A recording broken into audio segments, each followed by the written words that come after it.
মেসির ফেরা নিয়ে নতুন করে যা বললেন মার্তিনো। কবে মাঠে ফিরবেন লিওনেল মেসি?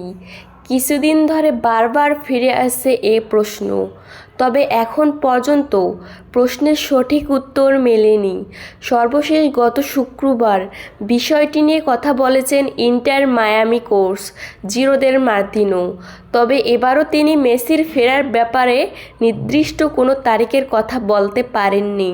তবে মেসি উন্নত করেছে বলে জানিয়েছেন। পাশাপাশি মেসির ফেরার তারিখটি যে খুব নিকটে সেটিও বলেছেন মার্তিনো। বলেছেন মেজর লিগ সকারের MLS মৌসুম শেষ হওয়ার আগেই মাঠে ফিরবেন মেসি। বিশ্বকাপ পর থেকে মূলত চোটপ্রবণ হয়ে পড়েছেন মেসি। সর্বশেষ কোপা আমেরিকা ফাইনালে চোটে পড়ে মাঠ ছেড়ে যেতে হয় এই মহাতারককে।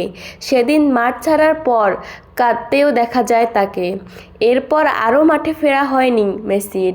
সম্প্রতি চিলি ও কলম্বিয়ার বিপক্ষে আর্জেন্টিনার বিশ্বকাপ দল থেকেও বাদ পড়েছে মেসি। এমনকি বিশ্বকাপ জয়ী আর্জেন্টাইন অধিনায়ককে ফিরবেন তাও নিশ্চিত না। মেসির ফেরার বিষয়টি নিয়ে আবারও কথা বলেছেন ইন্টার মায়ামি কোচ মার্তিনো। মেসির শারীরিক অবস্থার উন্নতি হচ্ছে জানিয়ে মার্তিনেজ বলেছেন, সে দলের সঙ্গে অনুশীলন করেছে না, তবে হ্যাঁ, সে এরই মধ্যে মাঠে আছে এবং ফিজিক্যাল ট্রেইনারের সঙ্গে কাজ করছে। তার ভালোই উন্নতি শারীরিক অবস্থার হচ্ছে। আর সে আর্জেন্টিনার দলে নেই, কারণ খেলার মতো অবস্থায় নেই। তবে আমরা তার সেরে ওঠা দেখতে পাচ্ছি, কোনো কিছু অনুমান করছি না। মাঠে অনুশীলন শুরুর পর সে কেমন অনুভব করছে তা আমরা দেখতে পাচ্ছি। মেসির ফেরার ব্যাপার নির্দিষ্ট কোনো তারিখ বলতে না পারলেও আর্জেন্টাইন তারকা ভালোভাবে সেরে উঠছে জানিয়েছে মার্তিনো। আরও বলেছেন, শারীরিক প্রশিক্ষণের সঙ্গে চিকিৎসক দল মিলে তার কাজের পরিকল্পনা করেছে। তবে মৌসুম শেষ হওয়ার আগেই সে মাঠে ফিরবে। তার অনুশীলনে ফেরার ব্যাপারে আমি সম্ভাব্য কোনো দিনের কথা বলতে পারছি না। পরিস্থিতি অবশ্য এমনই নয় যে তার ফেরা অনেক দূরের বিষয়। চোট থেকে সেরে ওঠার একটি দিক হচ্ছে শারীরিক এবং একটি অংশ হচ্ছে মানসিক।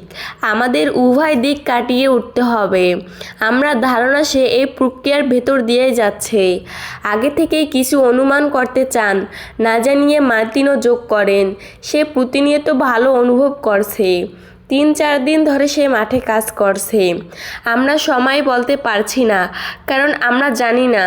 এমন কিছু অনুমান করা যাবে না যা সম্ভব নাও হতে পারে, তবে এটা খুবই নিকটে। ইস্টার্ন কনফারেন্স বর্তমানে 25 ম্যাচে 53 পয়েন্টে নিয়ে সবার উপরে আছে মায়ামি। আগামীকাল ভোরে তারা মুখোমুখি হবে সিনসিনাটির। এই ম্যাচ দিয়ে প্লে অফে জায়গা করে নেওয়ার সুযোগ আছে তাদের।